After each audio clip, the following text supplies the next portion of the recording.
tout le monde, bienvenue à ce troisième épisode de Truth Seekers. Ici Philippe Cardinal Saint-Onge, vous devez commencer à me connaître, et Nicolas Macbeth. Salut. Salut à tout le monde. Et on a en arrière de la caméra Anthony Porky, pour ceux qui connaissent. Hello everyone, how's it going? I'm Anthony, aka Porky, the man in the back.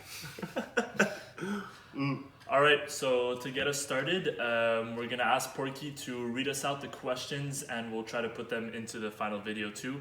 The questions that we got on the last podcast, and basically we'll address those questions and then move forward from that. Alright, so we got a lot of good feedback from you guys last week and we're really happy about that. Keep it up.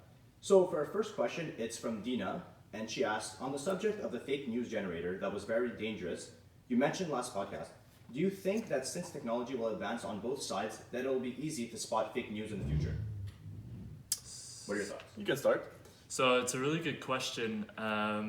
Basically, while it's true that technology will be keeping up with like the different advancements in deep fakes and stuff like that, and the fake news generator and all that, and then we're going to have AIs on the other side that are going to just be good at detecting those things. There's still a risk, because if you have that technology that's, first of all, advancing very quickly, even though on the other side you can advance very quickly at stopping it, even if you had a 3-day window where there was no AI that was able to detect your fake news, you can do a lot of damage in 3 days. Yeah. Right? In 2 days, in 1 day, in 24 hours. And especially humans, we're a weak point in that sense, that even if like it's not getting, let's say it gets through the AIs made by Facebook or Google or YouTube to block these fake news, and it still gets through, then we're going to be sharing it as human beings. We're going to be reading the headlines. We're going to be reading the article, sharing it with our friends.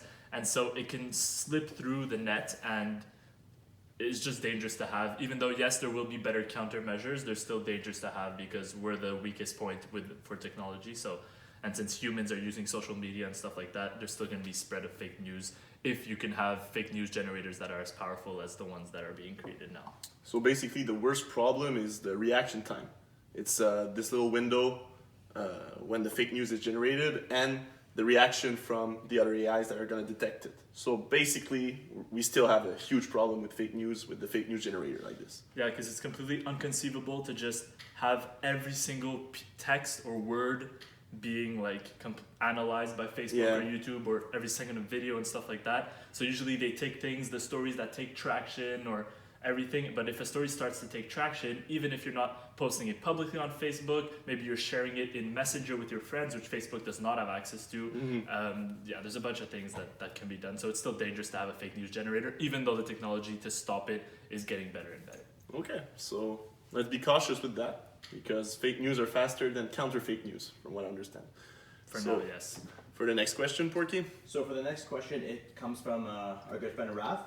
And he said that he would like to hear your thoughts on net neutrality bill that was put in place by Obama in 2015 and then later removed by the Trump administration, and how this clearly shows that these big tech companies are deep into the pockets of the U.S. government, and how the government control what these tech companies are doing if these companies are controlling the government. Okay, let's split the questions. Let's split this question in like maybe 2 aspects. So net neutrality first, and after we'll go to how these big tech companies can be in the pocket of the government at some point.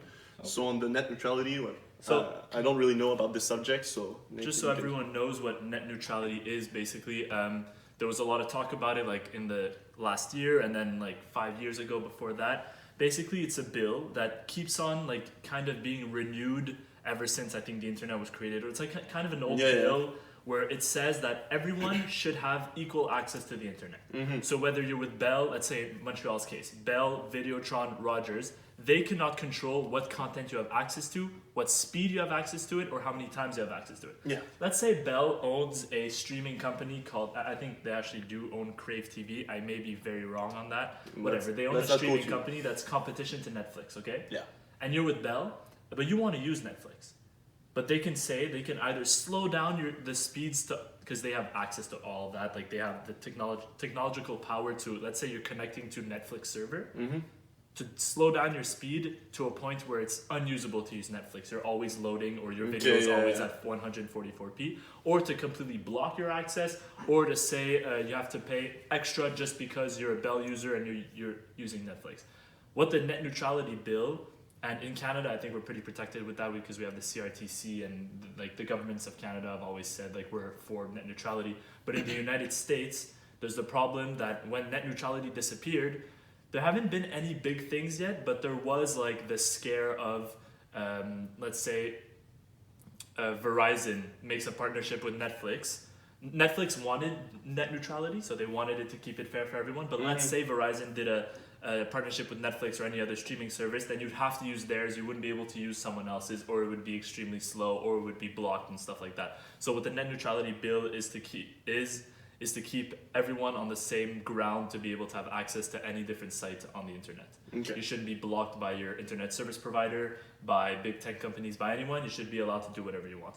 But like, and coming back to the question, a lot of the big tech companies don't really have anything to gain from losing net neutrality, so they were all for net neutrality. Maybe it was a PR stunt, maybe it wasn't, but they don't really have anything to gain because Google doesn't really own any of the infrastructure in between me and, let's say, YouTube. That's owned by Bell, and then there's like cloud servers that are sometimes owned by Google, but like they don't have anything to gain in that. So all the big tech companies were usually pretty neutral in that because they want everyone to have as much access to their own website. Yeah, okay, I see. So for the second part of the question, about the big tech companies being in the pockets of the government, I'm not missing anything, Porky? Yeah, so then basically, yeah, exactly. Okay, so yeah, this is happening. There's lobbying. So lobbying is basically when a company, is financing a politician campaign, just to make sure that once this politician is in power, he helps the company in his politics. And if he stops helping them, well, they're not going to finance his next campaign, for instance. So this is happening with, I don't know if you know like better than me, but the big tech companies are for sure in this game of lobbying in the US, for example. But so are all the other companies. It's not only Google, it's not only Facebook, but we can like all the energy companies, all the big companies basically in the US are gonna get involved in politics to make sure that at the end of the day they're gonna be helped. And this is why, if you take the example of the NRA, well, they have a big lobby in the US, the National Rifle Association, so the ones that are providing all the guns in the US, well, they have a big control over a bunch of politicians, and at the end of the day, this is helping them, remain in power in the U.S. and they can still sell a lot of guns because the guns are still legal. And that's just one example, but I'm sure that Google is also in this game, in this business, and it's dangerous for sure. But that's not only a problem about the big tech companies. That's one of their powers. But everyone is part of this issue at the end of the day. So. We cannot only like point at them. It's more of the system that is failing, and I'm sure we're going to come back on this topic in another podcast because for me it's an interesting topic, the lobbying, the fact that all these companies have so much power over the government. So yeah, I don't know if you have anything to add. You went through basically everything I would have said. All right, good. So fair enough for that. Anything else, Ports? Yeah, well, actually, Rafi had another question. And basically, he was talking about like how the tech companies are deep in the government pockets, and Amazon have made profit of over 11.2 billion US last year, and how they paid $0 in taxes, and how they've been doing this for almost a decade now. So he just wants to know like your thoughts about that, basically. That's your department. So they haven't paid taxes, so that's coming back to what I was saying. So they have huge privileges because they're so huge as companies that at the end of the day. They have control over the politics because they finance the political campaigns in the US, and so this gives them an advantage, but also the US government doesn't want this company to go put his headquarters, let's say, somewhere in Europe or somewhere else where the taxes are lower. So if taxes for these companies are low in the US, well, you can guess that they're going to remain in the US. But if suddenly we decide, we're going to tax them 60% of their income to make sure that we can use this money, they're just going to take all the jobs that they're already using in the US and go to, let's say, Great Britain, where the taxes are much lower. So, this is like a competition between the countries of who can actually bring other companies to its territory to make sure that all the employment of this company is mainly in their country. This is another big issue with another big power of the companies that can choose in which country they're going.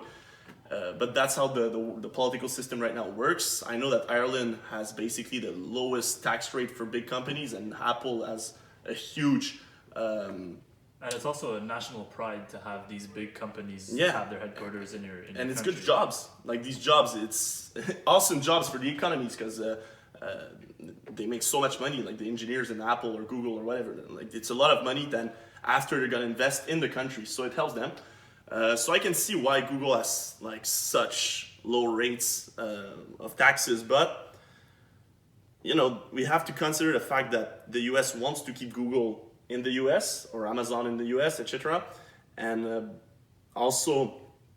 but we also have to address the fact that they're not paying enough taxes, and that's unfair considering that the average citizen has to pay a lot, in proportion, but the big companies don't really. So it's a huge issue, and I cannot answer how to fix it because that's like some people are doing their whole studies about that. So it's a real interesting issue, and that's what I gotta say. Yeah. No, I'm less familiar with the matter, but yeah. I'd, is that it, Porcupine? Yep, that was all the main ones that covered our Okay. feedback there. So other than that, just thank you for the general feedback. We now have 2 cameras if you're on YouTube. We're going to try to alternate between cameras. We're also full-time students in finals, so we're going to take the time we can to edit this, but like we're doing what we can. One thing I think I spoke to like one of our good friends, Yusuf, and he also asked about the Google Home. With Spotify. Well, I think you know better than me. I don't really know the promotion, but Basically now, if you have I think right now actually. So take guys, the offer take if notes. you have it. We're kind of you're welcome Spotify and Google. But if you have an account that's a $9.99 account per month, like a normal account, not a family account and stuff like that, you can get a free Google Home Mini for your house. So you can find the promotion anywhere on the internet. And then he was like kind of talking about the worry about Google getting in your houses and listening to you and stuff like that. I don't really think the worry is more in the aspect of Google's listening to everything you say. Yeah. Like the thing only technically listens when you say "Okay, Google." It's like neural networks that are there. They're listening for a keyword, and then after it starts recording. There's a difference between listening and recording. Okay. Like it's always listening, but that data is like disappearing, right? Like let's say you can be hearing something, but you're not registering what that's really going in, and like the computer's actually not registering, whereas a human would like subconsciously take in some stuff. Whatever. That's another topic, but like. So they're gonna get into more houses, yes, but that's their goal. But it's more of a marketing and like economics like advantage for them because let's say you're in their house now. The Google Homes are in your house now. So you have a Google Home in your house. You start to get used to their products, and the smart home and IoT devices, Internet of Things devices, are booming right now. There's so many more thermostats, intelligent thermostats, cameras, intelligent doorbells. Everything is moving to that. Yeah. Soon there's going to be a Google TV, you already know. There's going to be Google Gaming. There's going to be all these Google products. And for them to have you already start with their Google Home Mini, which usually just costs like $70 or $60. Yeah. If you're just gonna, to them it costs almost nothing to give it to you for free, and then the money they're gonna make after of you buying their other devices because you're stuck in the ecosystem, their phones, their services, Just becomes easier to buy Google at the end. Exactly, of it's the the same thing with Apple. Well, everyone talks about the Apple ecosystem. It's all that. Once you start with an iPhone, you get an Apple Watch, you get a MacBook, you get all the Apple devices. Everything's connected. Everything works well. It's the same thing with the Android Google ecosystem. Yeah. So if you start. And honestly, Google and Amazon are completely kicking Apple's butts in the smart home territory, but Amazon is also kicking Google's butt in the smart home territory. Everywhere else in the world, I think Canada is pretty like equal. But they obviously want to get into more houses because then you'll get into their ecosystem, you'll use your services and stuff like that. And then the other side of that is, let's say when you're searching for stuff and you agree to this when you're buying the Google Home or using their services, is that if you say, okay, Google, and you ask a question, okay, Google, you ask a question. Every time you ask a question, it's added to your, like we talked about the last podcast, the advertiser ID. And so they know a little more about what you shop because you can ask to it, okay, Google, put something on my shopping list. They know about what you're searching for and stuff like that, the music you like because you're using it with Spotify. And that, once again, helps into their whole scheme of having a lot of data because, like we said, data is the most important thing. And so I don't think they're listening to us. I really don't think so. First of all, if they were, they would get destroyed by every single country and sovereignty saying you can't do this, and the people would say no. And I personally, I love Google, but I throw all my stuff away. That would be a horrible breach of trust and privacy. So I don't think that's what they're doing. But they are there to make money, obviously. So they are using that advertising ID and stuff like that. But I really don't think they're listening. Well, on the other hand, though, it's possible that like hackers can get into this. But just like hackers have access to your computer and your phone and any other device that's in your room already, so honestly, it really doesn't change anything. But I don't want to push this too far in the conversation. But you remember like Edward Snowden and everything that happened with the U.S. government spying on his on its own citizens. Do you think that governments could use these devices to really spy on us? That's a possibility, right? Yeah, 100%. And that we cannot do anything about it. So if you for someone that's scared of his Google Home because oh my god, it's gonna listen to me, and I don't want. It's true. Like technically, a government can get into your device and listen to you. Yeah, that's that. But like, I feel like the distinction is important, where it's not Google that's doing it and Google's selling you the product. It's a third party. Yeah, it's a third party. And the same scare exists for your computer, your smartwatch. I pointed my watch, it's not a smartwatch. Your computer, your watch, your phone, whatever. Like my point is, it's the same as everything else that you have in your house. I think that the issue comes to mind faster with this because you're literally You're just talking to him, so you just agree. feel like it's recording you Yeah. as your computer typing or whatever, and you don't think that it's recording you necessarily. But at the end of the day, it's basically the same as a computer or your phone. Exactly. Governments, if they want, can listen to you, hackers, everything. Well, like it's also like if they want, it's not as easy as switching the little. Yeah, no, it's not easy. I'm not saying it's easy, but it's all about like this is all. Then it's a whole other territory like hacking and 0 days and exploits. If they have an exploit already, they'd be using it. Maybe they're trying to make an exploit. It all depends. Okay. Well, so there you go. Okay, perfect. Yeah. So I think we can wrap up with the questions, like the subject of the day is colonization of Mars. So really interesting topic, lots to say about it. I'm really excited for to go further in the topic. So how do we start with this actually? We could start. Why we want to go to Mars? Yeah, why and who wants to go to Mars? Okay. Well, I don't want to go. That's first of all, okay? I don't understand these crazy people that are like, yeah, I would go, I would try. I don't think they understand what Mars is like.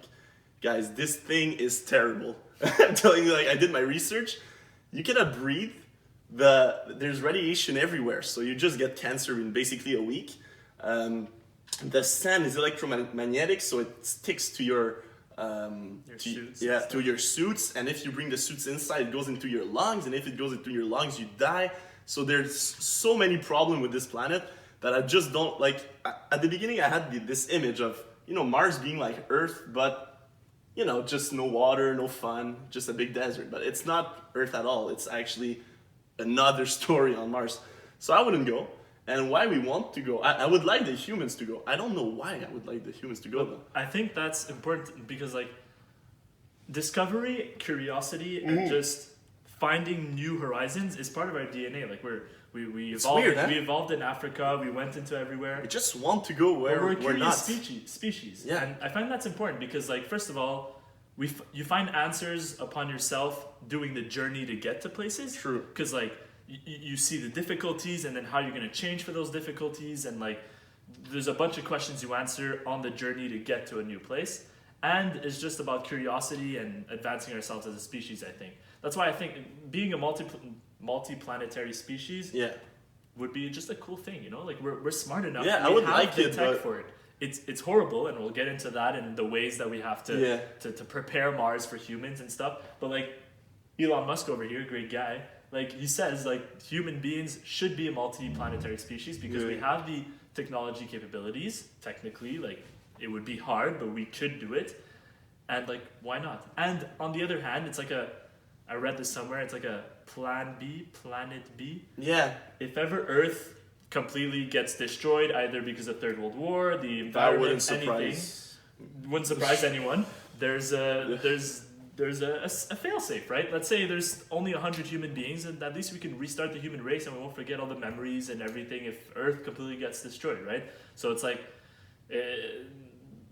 backup. I think that would be the better reason. The fact that it's like a plan B. The problem is that even if we get to Mars, Mars is going to be dependent on Earth for like a couple of decades at the very least. Decades, yeah. So, you know, it's not like a real plan B. It's not because that we have a base on Mars that we're okay. Like, the base cannot survive without Earth or like all the people on Earth. But maybe in like 2-3 centuries, Mars is going to be, you know, it's going to provide for itself. Yeah. And that's going to be great. But you just have to think about all the resources and all the time and all the effort and all the danger of this adventure. And you're like, is this really worth, like, the fact that we're curious people? And the thing is, for maybe a lot of people are gonna say no, it's not worth it, but we're still gonna do it. Let's be honest. We went to the moon for no like apparent reason. We did it. Mars is clearly on the mind of some people like Elon Musk, or even like Chinese government or Indian government, or the NASA. And I think it's gonna happen eventually. Everyone, it's the next step for humanity. When we talk about space exploration, it's such a nice adventure, and it would be so great, you know, to make it and actually to have a base, have a human establishment on this planet. And like, it's been a while since a whole population has gone in the back of like something the world was doing, and everyone was like, wow, like honestly, like the last moon landings, yes, there's conspiracies that they were it fake never and happened, whatever, but like cool. The whole population, or at least the whole US or North America, were like, wow, like, are we gonna make it? Are we gonna make it? We made it. And everyone's like, wow, the human beings, we've done something, we've accomplished something. And honestly, that can help on a cultural standpoint of like having a bunch of countries helping each other to get to something, or even if it was privatized, like having the population look up to something new that the humans are doing great. Because all you hear in the news today is we're killing each other, there's bombings, there's horrible, everyone has cancer, like, oh my god, like we're at a time where like, it's hard. The environment, AI, like it looks like there's nothing to look up to, and I feel like if we can go to Mars, it gives like a sense of admiration. You can look up to something that the human beings are doing right now that's good. Well, that's one of the interesting like thing. I want to see how humans are gonna do this. Are we going to, like, for corporation, or is it gonna be more of a race, and like, you know, like in the Cold War it was between the US and USSR that we're trying to get to the moon first? We don't get this. It's not that much, like it's not exactly the same right now from what I read and everything. Like, the countries are not in a big competition to who's getting there first. But there's no like big cooperation between, let's say, the US and China and SpaceX. They're all like doing their own thing, and there's still a little competition. At least I want to get there first. Who do you think is gonna get there first, actually? Because I think SpaceX is in the lead right now. So you think that they're gonna make it first? I think SpaceX is gonna make it there first, and I think within the years that they make it, other people are gonna realize that SpaceX will be the primary transport. Yeah. And then SpaceX won't have time to focus on the colonization side of Mars. And so I think the countries and other private companies are maybe going to take care of the part, like, we're taking care of staying on Mars, living on Mars. You understand what I mean? Like, but what I like right now is recently SpaceX and NASA have started to work together. They've helped each other for certain things. Yeah. Like they're not SpaceX is launching the like a bunch of payloads for NASA and stuff like that. But I really think SpaceX is going to be first. Like, if you look at Elon Musk's track record, when he says he's going to do something, he does it. Sometimes he does it a little late, but like, he delivers, man. Wow, like, this man is insane. SpaceX is the company of Elon Musk, just to make sure that everyone is on the same page. It's technically called the Space Exploration Company, I think. Well, mostly called SpaceX. And it's Elon Musk again, so he's doing Tesla, he's doing a space adventure, he's doing a bunch of stuff.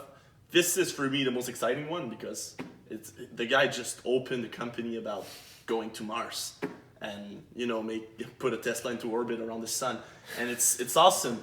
And not just that, you know that recently he said that with his very big rocket, he's I think that's like a secondary plan, but he wants to set up a like just super fast travel from, like, let's say here to Hong Kong in like 27 minutes.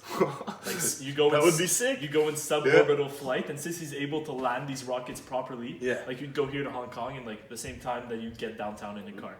So just to give an idea to everyone at home, because I know Nick already knows about it, but Elon Musk says that he thinks they're going to be able to bring the first humans to Mars by 2024, which is in like 4 or 5 years max. Elon Musk sometimes on his delay is a little bit off, but still, his window of 5 years compared to the 20 years of NASA, and I think it's around 2050 for China. So he's really, how do you say, like optimistic about his chances to be there first. And you have to understand that going to Mars is a gigantic accomplishment. It would be the biggest one that of the humankind for all the time. Basically, going to Mars it's millions of kilometers in the space. We're talking about 6 to 9 months of traveling in a spaceship. It's incredible, and there's only like a small window of opportunity when you can actually go to Mars, and that's one of the most dangerous things, the fact that the orbits have to be aligned. So I don't know, Porky, can you put the video on just to... Well, that's perfect. You wanna like, we both did our research, you wanna like work our way from Earth getting to Mars, why we like... Yeah, when we get to Mars, chronologically, getting to Mars, what we need to do in Mars to survive. You wanna do that? Yeah, fair enough. Alright, perfect. So first step I think is this. Basically, like he was saying, you only have every 2 years a small time frame where you can launch and get to Mars, where it takes 6 to 9 months, or else it takes a lot more time and it just doesn't make any sense and it's not viable. So yeah, basically here it is. Yeah, we'll just show that it's from The Economist for fair use. Yeah, thank you, The Economist, helping me in my life.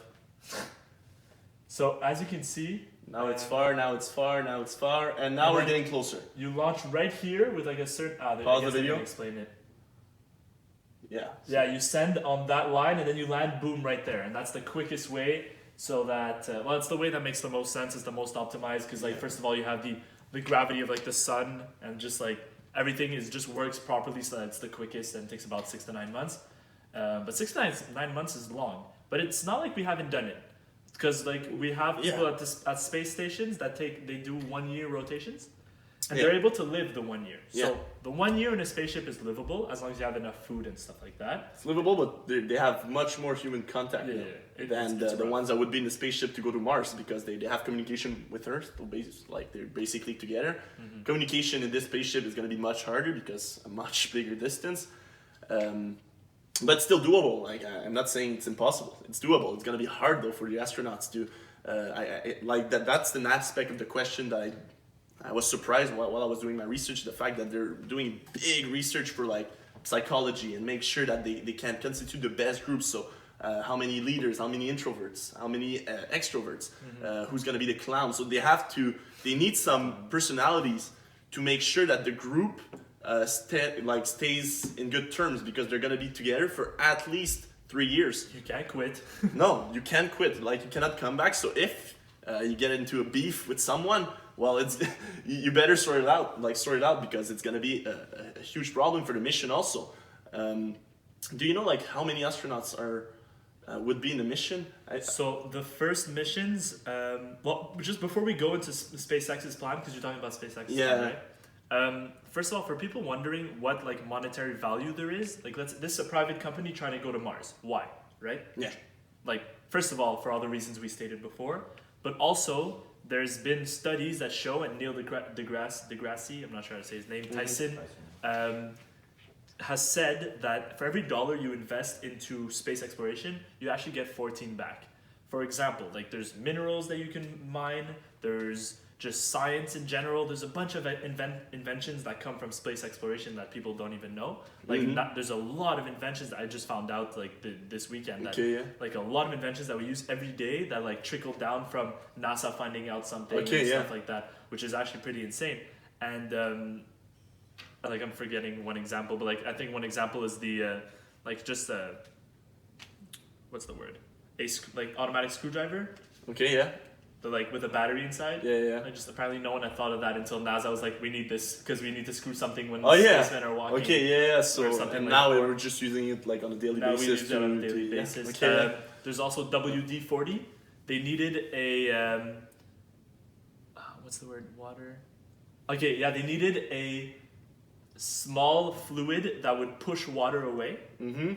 Okay, you know what WD-40 is, right? It's whatever. It's just like everyone uses this. It's just like the brand that everyone uses for like like oil or whatever for engines and stuff like that. Okay, yeah. And like now you can buy this for $1.60 at your local hardware store. But it means water displacement 40th try. It was the 40th try that they try something. Okay. And it was like created by okay, so like a bunch of new technologies are coming out from this kind of adventure, and they can profit off these new inventions. Exactly. So okay, they can make profit back. I see. And like the best example is for Mars is there's a type of glass that you can create with aluminum, I believe, or it's argon, I'm not sure.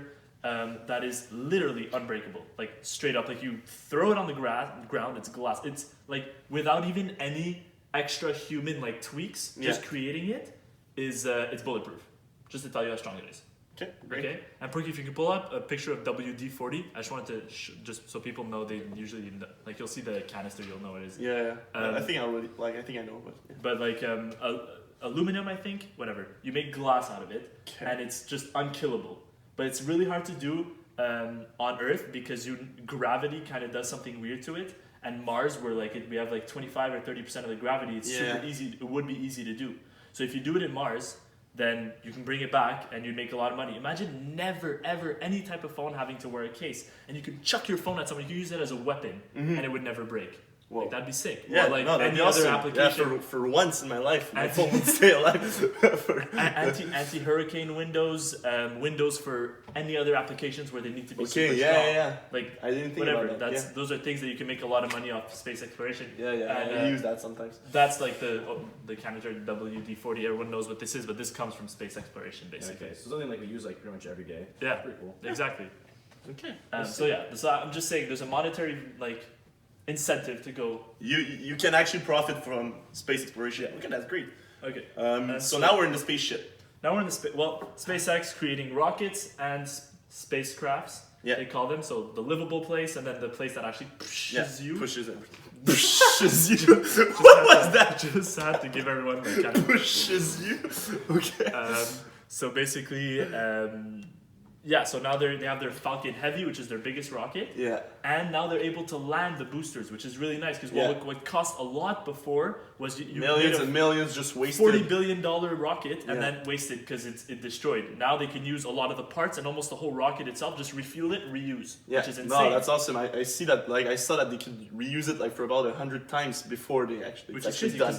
It's awesome. not, if we get to Mars and then you're stuck there and you can't do anything, well then, you can't come back or you can't send anything back. In this case, you're basically dead. There's like a huge percentage of the chances that you're just gonna end up dead at the end of this mission. It's really, really dangerous. But people going there in the first batch are expected to you gotta expect that you're dying. You're going in the least, but honestly, the worst place. You're doing something amazing. I love you for it, but it's wow. 100%. And so now, what they're able to do is lifting about 150 tons into orbit. And once you're in orbit, it's extremely easy to, there's no more gravity, so to get to places is easy. So what they do now, they have their Falcon Heavy. They can lift about 150 tons of payload, which is a lot of stuff that you can bring to Mars in one shot. 150 ton, it's a lot more than what we did before by a factor of 2. The max before was 70 or 60 or something like that. And it's still fairly a big amount of stuff that you can bring to Mars. It's not that much, but let's say for 100 people, you can enough infrastructure, let's say. So now they boost you up, you go into the sky, and now you're in orbit. So your spacecraft is in orbit, and what the plan is, people go, and then they reattach with another rocket or whatever. They reattach, I think, another small rocket to you, and they refill your fuel while you're in orbit of Earth. That's awesome. And then when the 2-year window, like we said, started, you go on your way to Mars, and then the journey starts. So the journey starts, takes about 6 to 9 months. No, but this 6 to 9 months is a huge step. Let's not skip the 6 to 9 months. That's gonna be so as we said, the group cohesion is gonna be important in this. But I don't know if you already knew about this, but what space does to your body, the fact that basically it's the fact that gravity is so low, your muscles are losing all their mass, and you're just becoming skinnier and skinnier. So you have to exercise basically half of your day is doing exercise to make sure that your muscles keep on improving, or at least don't degenerate.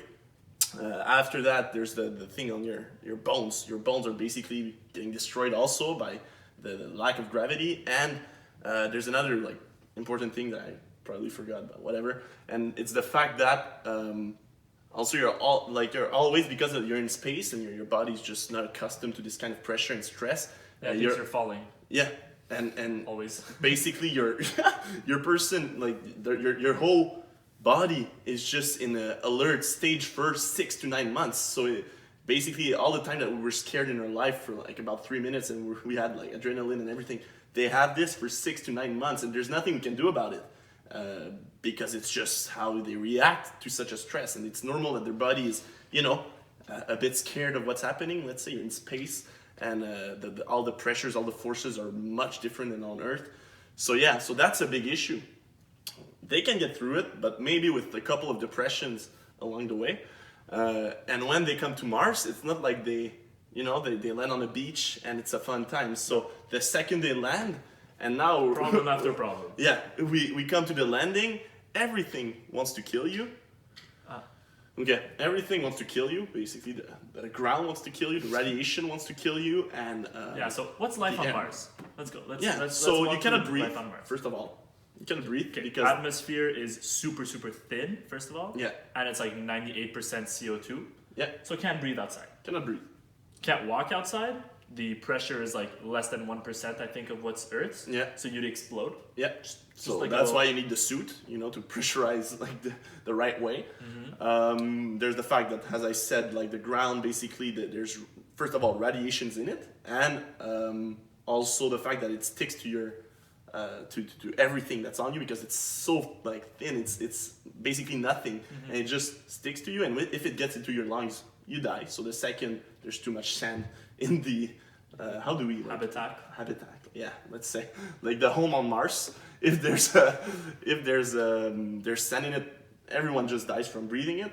Radiation from space, there's no atmosphere to block the radiation, So- no magnetic field to block the radiations either. So Yeah, the solar winds are extremely powerful. So Yeah. like, it's like a cercle vicieux. There's like, there's no atmosphere, so the solar winds just push everything the little amount there is because there's no magnetic field. Yeah. So then there's no creation of atmosphere. So then the solar winds destroy it. It's like big winds that come from the sun that we get protected from on Earth, but like we're lucky, like over there. and basically like once a week there's a hurricane, dust storms. dust storms that destroys everything. But I think if we're going on Mars, and you can correct me on that if you know, it's going to be, how is it called in English, a crater? Yeah, in a crater. Yeah, in a crater to not be on the surface. So if the winds, that would be logic. Yeah. No, Yeah, they said the crater would be a best spot, also because there's ice. Well, okay, we'll get into how to possibly live in Mars after. But and one of the last things that I think about is the fact that it's really, really fucking cold. So it's basically like the normal temperature on Mars is worse than Antarctica. Yeah, the average is like minus 80 Celsius. Yeah, something like that. So Sometimes it's something disgusting. yeah, so And there's you don't want to live high in this. variation. Yeah, but I heard in a Joe Rogan podcast actually with a physicist that said in a crater the temperature can be livable, like around minus 10 to plus 10. Yeah. So this is like a livable window. So let's we get need into the crater. livable part. Yeah, So first of all, we'd go in a crater, yes, I sure hope so. because you're protected a little bit by the wind. Mm-hmm. You can use like the crater shape. So like how it makes like a bowl. Yeah. You can set up light to even get in more heat. So like let's say you radiate heat or light and stuff like that. You can do that. So you can get even hotter in there. There's also usually, because it was dug down, because it's a crater, that's the other thing about Mars. The reason why we want to go there is because there's water. Okay, there's actually a lot of water, but it's ice and it's under the surface and it's like usable, but like whatever. There's a lot of bit water. weird. You under wouldn't ice. drink it like No, just exactly. drink it, But it's water at least, and Yeah. there's a lot of frozen. Well, like dry ice, Yeah. frozen dry ice. Yeah. So CO2. That's CO2. not only like water. It's ice at this point. And at some Which point, is dry with ice. a lot of pressure, I saw that like the CO2 can actually become liquid for Exactly. a brief period of time on the planet. It's just a really weird planet. All these problems we need to fix, and honestly, my favorite solution. So I'll just get right into it because I love it. Yeah, go ahead. We need to terraform basically Mars, okay, to be livable. Yeah, that would be Awesome. So like we need to kind of make it a little bit like Earth. So what do we need to be like Earth? We need water instead of ice to grow crops, first of all. Second of all, we need water to keep in heat, because water, when it takes in heat, it takes time to send it all back. If you just have hard earth, like ground, you're gonna take all that heat and throw it back into space. Yeah. Now having water disperse like into like the whole planet, first of all, the heat, water. Third of all, it's going to be able to recycle CO2. So then you want to put CO2 in the air, but there's a lot of dry ice. So if you melt that dry ice, you'll be able to put a lot of CO2 in the air. Create an atmosphere. That would be sick. Get a little more protected from solar winds. Get heat, because CO2 is a greenhouse effect gas. Yeah. So you'll get some heat. You'll heat the planet even more, which will melt even more water. You'll get into a pretty positive CO2 is gonna, like in this case, CO2 is helping us. Yeah. Compared to on Earth, where it's destroying us, it's gonna help us on Mars. So the air won't be livable for a while, but which is also possible. But let's say nothing is really livable anyways at the beginning. No, so exactly. Yeah. So it's fine. But you know what the best way is to heat up the planet? It's really cool. So you Go ahead. I'm so happy about this. You set up like literally a big mirror that you put in orbit. Okay? And that mirror, like you could make the orbit speed be the same as the planet turning speed, so it's always on top of the same spot. Okay. You put it at the North Pole and at the South Pole where there's all the ice. You make it like the perfect angle that the light hits it and then hits the poles, and then you will actually melt that stuff. Like you create a massive like 1 kilometer by 1 kilometer mirror. Then you like concentrate a bunch of light into one spot, and it will And the actually light would start come melting from the sun. from the sun, and it will actually start melting it, and then all those things that I said with the water and the dry ice will happen. Like it's actually possible. That is so nice. Like it's so sick. 10 to 20 years possible. Like within 10 to 20 years, you will have melted all that and have water everywhere, and like have some oceans formed and stuff. Okay, 10 to 20 years. Possible. 10 to 20 years, yeah. Okay, that would be an awesome solution. So randomly, you just have liquid water. You have an atmosphere just from 2 mirrors. Yeah. Two huge mirrors. Big mirrors, yeah. Yeah, no. Not the casual mirror, but still a mirror. Yeah, which is so cool. Like, No, okay. and there's a bunch of different ways, but I love that way. It's so cool. Yeah, this one sounds really good. What are the other ways? Like, there's like. anything as Now cool? I concentrated on Yeah, that one. you read about it. You were like, okay, that's awesome. That's the I one don't we're care using. about the other ones. Okay, fair enough. Also, something I wanted to come back to is the fact that once you get on one of the solution for the radiations, for let's say the house on Mars is you would have to cover the house with like a thin layer of the ground. So basically, how is it called? The dust, Mars dust, Sand or whatever. the sand, yeah. So that would block like about 30% of radiation. You would still get cancer with minus 30%, and with some ice also from. Oh yeah. Yeah, the ice also would block like some radiations, and with this you could stay on Mars for about 2 years without getting a cancer right away. Okay. You would get a cancer maybe in 20 years back to Earth. Which is where But- like probably the most feasible option would be to live underground. Yeah, That would be highly living underground That's would a be hard stress yeah, because no mentally. windows, no windows. No windows, nothing, but No. it would be the best option for Yeah. survival. And or we dig enough that we find there are parts inside of Mars, like very deep, Yeah. where there is enough pressure and O2 and water that it's literally like a mini Earth, but it's always dark.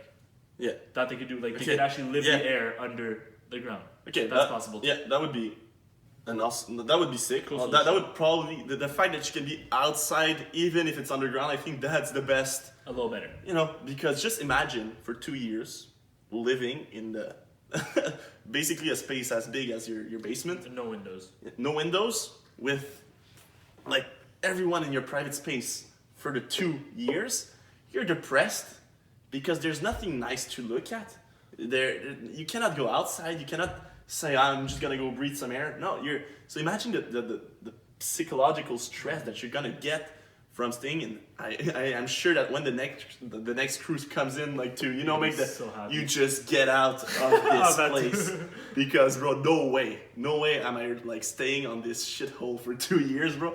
And the people that are gonna, would you do it? I'm asking because you're a bit more of a scientist, I guess. So would you be down for this kind of adventure, Porky? You can also you can answer. Would you go to Mars? I wouldn't go for my life, bro. Honestly. Honestly, like I'd like to see what like happens there, but like from like my sofa in my living room, I wouldn't actually want to be there. Like it's No, I would clap for the guys coming back to Earth for sure. But yeah, you're still thinking, why the hell are you still doing? Like, I don't know. I'm just I like. You would the be a vibe pioneer. of, You would be a pioneer in human history. like, But do you actually remember the guys that came with Christophe Colomb, bro? Not really. Who were they? No, but it's not. You know. I don't know. Like, I'm less. I don't know if I'd say yes right away, and I actually have to think about it. Yeah. That's the question that you said you were. Yeah, well, that's one of the two. Yeah. One of the two. But like, I wouldn't say no right away. I'd have to think. Like, obviously, leaving family, friends, girlfriend, everything. You would come behind. back if you survived. Yeah, if I survived. But You like, know, surviving is a but ish. you come back different though. You come back like you Oh. living 2 years alone. Like you almost you can't be in society after. Like you need readaptation and like stuff For like that. sure, there must be a huge readaptation program. Do you know where they're actually training astronauts for Mars eventually? No, Yeah, it's in a desert in China. There's also in Antarctica and a bunch of Oh yeah, well, Antarctica is for space missions in general, but right now China is trying to establish a huge base where all the astronauts in the world will go in a desert that would recreate the like a bit of Mars bad conditions, at least for the weather, let's say, and they're really like I just saw The Economist on my Instagram. They had a picture actually of the base and it's pretty sick. And all of the astronauts are going there, and it's just a shit experience. Basically, you're going to get trained to live in the worst place on Earth. But next time, it's actually not going to be on Earth. So, yeah. So now, let's say we were able to terraform. We have a habitacle. You can live. You also need to create the propulsion, like the what's the word? Whatever. You need to create like the fuel basically to bring back the rockets, but that is possible to do with the resources that. But I saw, and you can correct me, that to get out of Mars is much easier to get out of Earth. Like because the gravity is lifting the rocket wise, yeah. The gravity is so low. Yeah, you wouldn't need to refuel after from orbit, which helps because like you don't have the it helps a lot. But yeah, the rocket can just I'm out. There's no atmosphere actually to stop you really. Is there an atmosphere? There's a little, I think, like CO2. Yeah, it's like 96% CO2, but the atmosphere is super thin. Super thin. This is the China thing? Yeah, for those who are wondering, this is what it looks like. It's pretty cool. It's pretty cool. Yeah, no, this is pretty cool. You're in a desert, so I guess you can have a fun time there, and you also imagine yourself in Mars. But I don't think it's gonna look as nice. How do you bring this to Mars? How would you? No, right now they're recreating it, but I mean, it wouldn't be that. It would probably like be this shit in the middle, just the little square. And so to have the SpaceX plan, which the one I find makes the most sense, because if you can go back to the other pictures, it's by 2022 we send 2 cargo missions, so it's literally just the rockets landing and arriving and trying to set up. I think it's just rockets. They're no human beings. It's just the rockets. They arrive. The rocket lands. Boom. Second rocket. Boom. Arrives. And they don't do anything. They just arrive and they can analyze stuff and they have a rover, but they sit there. Little rover. So the picture's kind of cropped out. Porky, actually, if you can find this picture, SpaceX colonization plan, GIF, right? GIF, because there's like different steps. Let's go. So basically, they're gonna arrive. They're gonna set up the rockets there. They're gonna be chilling there. Yeah. And then afterwards, what they're gonna do is they're gonna send in 2024 humans. Well, that's the plan. Obviously, we don't know if that's what they're actually gonna do. But 2024 human beings. And then once the human beings are there, you set up being able to send rockets back. And then as soon as with like 4 or 6 rockets, you can get that va-et-vient of like people coming in and going out. Yeah. Then they start sending more people. They create a small city and stuff like that. And they actually want to send like people for $200,000. I think SpaceX. Yeah, that's in their plan. Yeah, like a touristic adventure to Mars. I don't know who the hell would want this, but probably you for some reason. No, but people are gonna go there to live there, to live and die there. That's the point. They can't come back because we need the space when we're sending cargo. So yeah, it's a little fast, but like first you set up the rockets. Then a small city, then a bigger city. It's not very elaborate, like plan. It's just a small thing, but Okay, I would see. That would You be start cool. with these three, Yeah, those 3 rockets, Yeah. they landed, and then after you and you set this up- is that would be the ideal one. The one at the end. Boom. yeah. Then you have like kind of a city-ish. That would be awesome. But that's gonna be in a couple of decades at least, I think. Because creating electricity is very easy because you have sunlight like all the time. You have no clouds. Yeah. Unless you start melting water and then you and start there's a having storm clouds. or anything, whatever. And there's a storm exactly. But like they have ways of creating batteries big enough. Tesla has the. But at the beginning, it Powerwall would and be you can- like nuclear energy, right? yeah, probably. that too. Yeah, you can do both. Well, like to start with, like the Most first source of energy would be nuclear, from what I read. Yeah. Because it's basically the only one that you can import from Earth. Still, you just have to keep in mind that you're transporting like basically a bomb in your spaceship, where everything could go wrong. You could also just get melted away. That's another many one. failure points. Well, that's another one.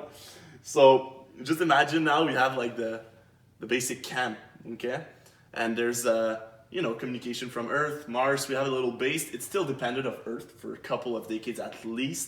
They're gonna need, the other spaceship to bring them more stuff to make a better planet. But once Mars is livable, can we just imagine another planet, basically our neighbor, being livable? That's so cool. And for sure, they're gonna find some cool ass technology where the rocket just goes 5 times faster and you can get there in a month. At the beginning, to come to America, we're taking ships. Now it takes a couple of hours in the plane. The ship was 6 weeks. Of course. So, we're gonna improve on that. I'm Yeah. pretty sure. Like, Elon Musk is already making huge progress in the domain and everything. So, And Porto is back. You in Porto. And always at the end, like the last 10%. A Porto moment is always there. So now imagine, okay, we have a livable Mars, okay, and this is my second big question. So are you ready? Porky wants you to also be ready for this, okay? So we have a livable space, and it becomes independent from Earth, okay? It can, it's now, how do you say, autosufficient? Yeah. So, and huge problem on Earth, nuclear war. Mars is the only option for the future of humankind. Yeah. Who do you bring? How many people can you bring? Let's say, it's a really bad scenario. Okay? It's a really bad scenario. You have to evacuate as fast as possible. Let's say you bring 1,000 people. You can take 1,000 people, bring them to Mars. Who are they? At first thought, and I'd maybe have to think about this more, but at first thought and on a purely utilitarian standpoint, it's first of all, you in the best scenario, you'd have a bank of people that you already know. Like, let's say you set up for this scenario and you already know who those people are and you'll constantly refresh them. It's 1,000 young males and females, because you need to be able to repopulate You need Earth. both. So males and females at a pretty equal rate, extremely healthy, like all the check marks that they're gonna survive. Extremely healthy, no family hereditary diseases, and like within 10 years we'll be able to look at your genome and tell you if you're gonna have a disease or not and fix it or not. But like we'll be able to know the brightest minds, like the best tools to have human race The brightest minds, by the way, continue. it's just gonna be the best universities. Like the brightest minds are coming from the best places to get educated. So it wouldn't be anyone in Africa, let's say. There's a choice to do there. Like, do you just disregard everyone because they were disadvantaged on Earth? So we're just taking the best ones that are obviously gonna be somewhere in America or Canada or every developed country just because they had the better education. And it's a logical option. It's logical to take the best people, but I know it's a hard question, but when the it's question terrible. is the survival of the human race, like at this extent, like we're right now in the survival of the human race because multiple reasons. But at this extent, like if you want the human race to survive, and like there are in a sense like what you're saying, because we'll be sending first world countries, like there's not going to be any African people descent in Mars. Yeah. Like there are people from African descent that are here. Yeah. That are for sure. So Yeah. and that's why I believe obviously you need diversity, but in the sense that diversity already comes the best people. Like if you take the top 1,000, it's a diverse group. Yeah. Because the top 1,000, but it's true, like I see what you see, like the majority will be white and the majority Well, you would have from richer definitely places. like a culture. Like even if it's an African American, he's still in the American culture, let's say. Yeah, and yeah. most of his cultural, let's say, like everything his ancestors were doing in Africa, he's not doing it anymore in the United States. Like he became accustomed. So let's say the United States have maybe the quarter of the place on the on the spaceship. The roster. Canada has 10%, let's say, and all the developed countries have a percentage. But still, all these countries like have kind of the same culture at some to some extent. You're not gonna get anything from a population that doesn't have enough money. Like you're not gonna get any culture from a village in Africa. Like you're only like a kind. You could like compare the people that are gonna be in the spaceship, and they all have they're all gonna have similar backgrounds. That's what I'm telling. Yeah, 100%. But if we look at the other side of the medal, though, let's say we only sent those people. Let's say we Only sent the poor African and the poor Asian and the Yeah. poor I don't know where. Yeah. our chances of survival are reduced by a lot. Let's say you need to Yeah. send them on the dime. They It don't even know is. what a rocket is. It is. So in my sense, and it may be the mean or like I'm looking at a pure utilitarian standpoint, like Yeah. the not the deserving, the most fit 1,000 for this job, which is survival, health, mentally, and knowledge or skill, like knowledge or talent. Let's say like you see like people, you can tell that this person's gonna be able to learn this within the 6 months that he gets the Mars, whatever. I think those are the criteria, because if it's the survival of the human race, like this is huge. Like yes, culture is extremely important in my mind, but more important is the actual literal survival. Okay. I have Because you can't have the culture if you all die. I have another one after, but Porky, do you have anything to add about this? I mean, Nick pretty much summed it all up. It's Yeah. just that it will be like hard to find a group of 1,000 people that are both healthy, stable mentally, but also you have to consider like their personality traits and like let's say their pastimes and their hobbies. Let's say Yeah, true. one can play an instrument, one knows like the magic tricks, one knows how to Yeah, also their social sing. skills. Exactly. their Yeah, the skills. social Do they skills. get Yeah, along true. well in a group. 'Cause if all you- like things you gotta like take into consideration. Yeah, no, that's true. That's another big factor, because if you take 1,000 assholes, well, the planet is gonna go well. Like it's not gonna go Which well is after. why in the best scenario, in my head, the list is already made with people you've vetted for a long time, and then you constantly update that list. And I think it's almost something governments should do. In the let's say we start having a cold war with another country, like private companies should almost do this. They should be like, okay, we need to prepare for an eventuality, and we need to start creating a roster of people that we think we can send.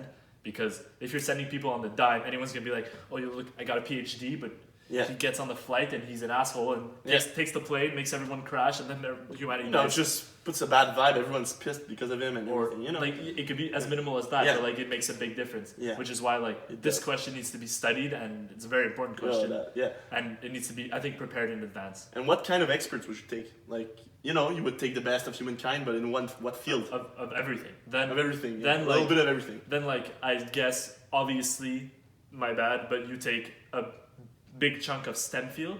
So like anything science, technology, Yeah. all that, any sciences and engineerings, that's incredibly important, because like from experience, they're the people that have done things for the humans to survive. Like in general, like the person who found fire and everything, he was an engineer at mine. He was like, oh my god, I'm gonna build this little TV with wood, and I'm gonna cook this or whatever. Like, but then obviously you need to take people specialized in things. But 1,000 people is pretty broad. Like let's say you have 500 scientists and engineers, then you can have 5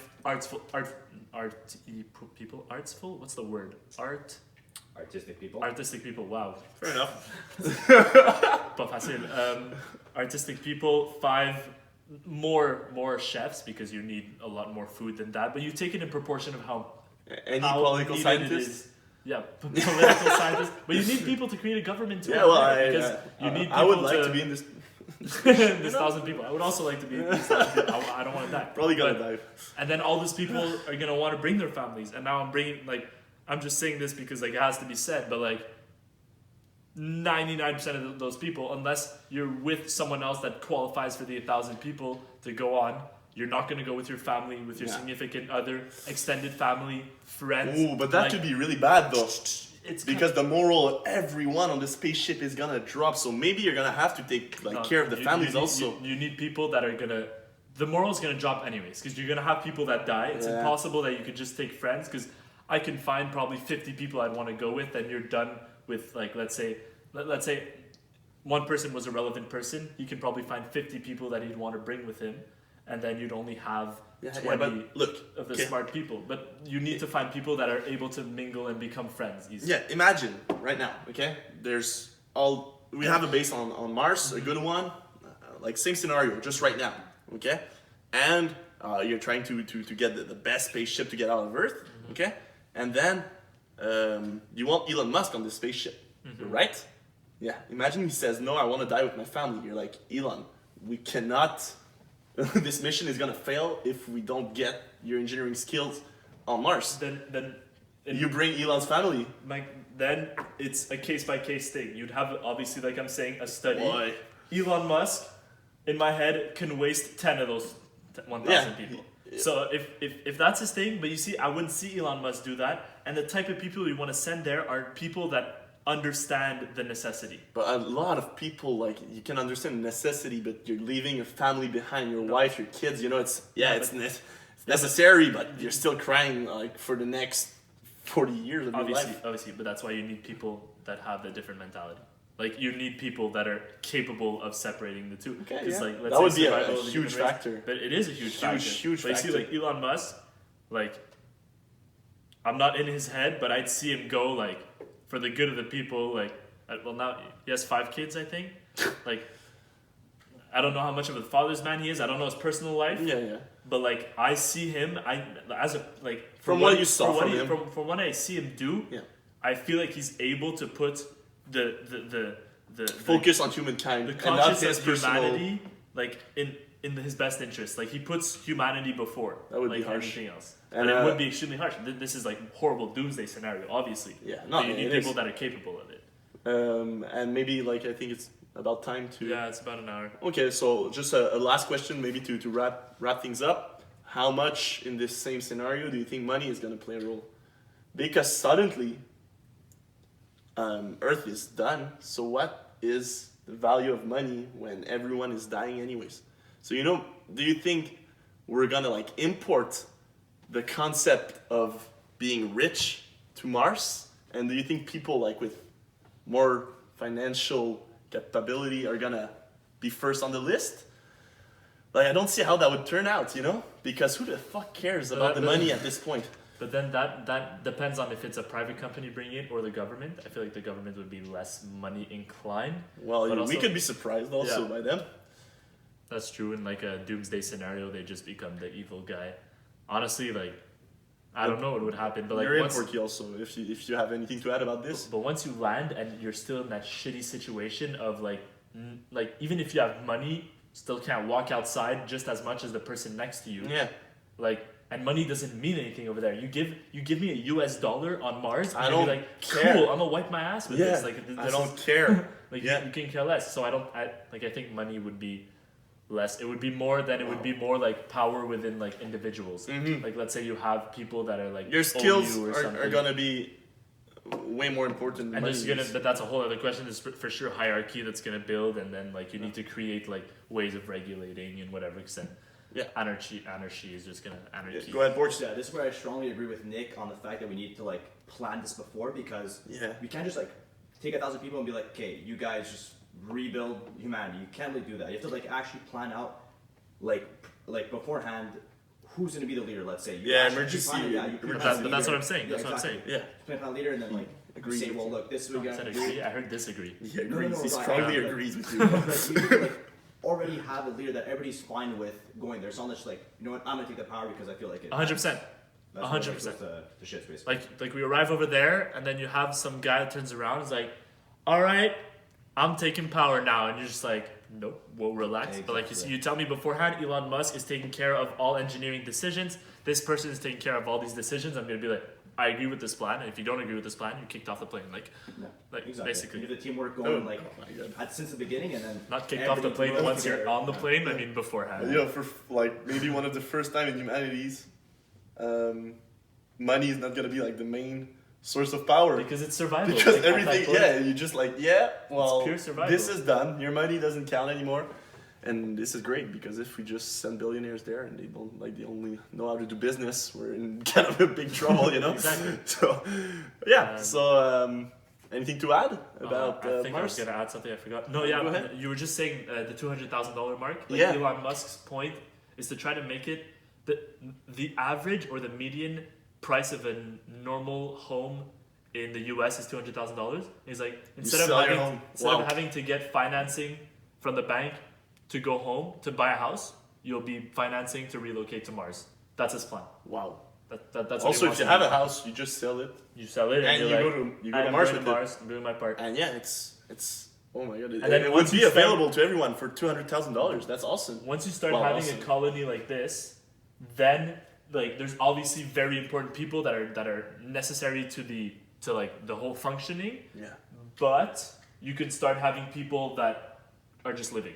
You know, they're doing their job, and like you can start having mundane tasks like this Yeah. person takes care of paperwork because it's important. You need to know like recensement and like the colony and Society stuff like rebuilds that. itself. Exactly. There you go. From what we actually knew, and this is where having like historians or political scientists Yeah, you need- is gonna be important. Maybe of not course. for the first couple of months, I guess, but at some point to recreate a good society, and you could actually build like a better society than. If you want to put communism, if you want to bring communism to Mars, you could do it because it's a brand new system at this point. So I know, to finish this off, I know you said you didn't want to go to Mars, I wouldn't, no. but let's say in the future we can go to Mars and come back. Yeah. Look, shake my hand to making a podcast. Time out. To making a podcast within our lifetime on Mars. Are you guys in? I'm shaking my hand from a distance. To try to. What the hell is this? If all three of us are on Mars, we have to make a podcast. Well, okay. If the three of us are on Mars, I'm not gonna say no to a podcast. Okay, but like, but like, it's that you just skipped all the steps that are bringing me to Mars, bro. well, obviously, but that's why we're saying it. Like, if we get to Mars, we need to take an hour, 2 hours, set this up we're gonna have crazy smartphones at the time. Maybe it's gonna be our eyes filming, like a little contact lens. If Mars looks a bit like this, There's chance. well, Porky, you're in. if I can live the back thing and is- forth. I don't want to be the first people that go to Mars, but like once they like establish something, then I'm all for going. To Mars. Like They right now, establish I'm going to Europe. They show us It's little fun. Yeah. Like if it's like it becomes like industrialized, like can I tell my a big that's chunk the- of my yeah, family, that or would my be whole awesome. family, That would be awesome. and then like we can die on Mars, like. Bro, yeah. Well, I mean, when you were like in Europe and you wanted to go in America in the 15th century, well, it was a big deal. But right now you're in Europe, you want to go to America. Yeah, exactly. You take the plane and it's all right. If If it's like a we have 2 the week same vacation, thing, yeah. If I can take like a plane to Mars, like or something like as simple as that, that is just you get in the plane. There's a certain risk. Your plane can crash. You can die. But you just accept this little risk, and I would go to Mars. It's a good thing to put on the checklist. the last check. Well, yeah, checklist. Check box. So I can shake your hand because I didn't do it. So if we go to Mars, we're gonna do a podcast. Yeah, if we're All right. the three of us are on. I'm down. Yeah. For sure. So on goodbye notes, I guess we stayed all English for this one. We'll see. Well, what just we do deal for with next it. time. I didn't even notice.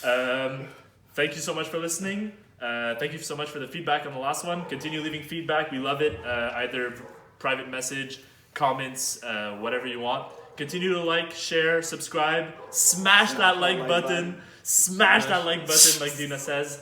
Apparently, I didn't put enough life into it last time. We hope you guys like the 2-camera setup.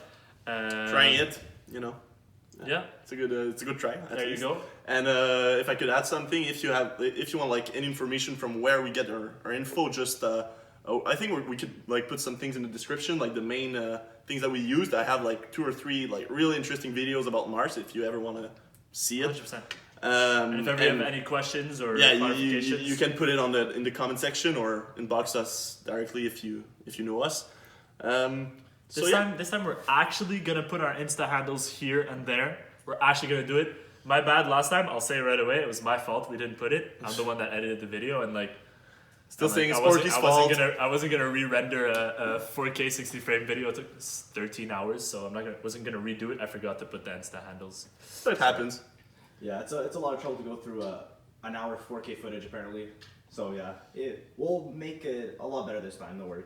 The editing will be a lot cleaner and smoother and pretty cool. Yeah, and interesting comments, anything, you tell us, guys, and I think we're good. Yep. Thank you for tuning in. Episode 3, Truth Seekers. See you guys next Ciao. time. Peace out.